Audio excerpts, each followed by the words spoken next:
চাঁপাইনবাবগঞ্জ গোমস্তাপুরে আসন্ন ৮ মে গোমস্তাপুর উপজেলা পরিষদ নির্বাচনে আওয়ামী লীগ প্রার্থী ঘোড়া প্রতীকের পথসভা অনুষ্ঠিত হয়েছে। বুধবার সন্ধ্যায় বোয়ালিয়া ইউনিয়ন পরিষদ প্রাঙ্গণে অনুষ্ঠিত হয়েছে। বোয়ালিয়া ইউনিয়ন আওয়ামী লীগের সাবেক সভাপতি ওবায়দুল ইসলাম স্বপন সভাপতিত্ব করেন।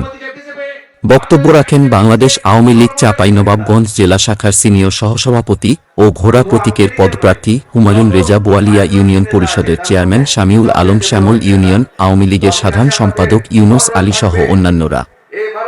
বিস্তারিত দেখুন চাঁপাইনবাবগঞ্জ প্রতিনিধি মো শাহরিয়া শাহাদাত পাঠানো প্রতিবেদনে।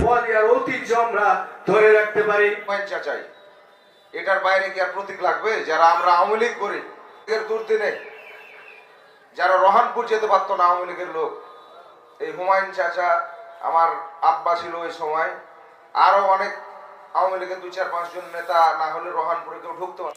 মহান রাব্বুল আলামিন উনি কাকে জয়যুক্ত করাবেন উনি ভালো জানেন, কিন্তু ওসিলা আপনারা যারা ভোটার তারা আমাদেরকে উদ্ধার করতে পারেন, আমাদেরকে জিতিয়ে আনতে পারেন।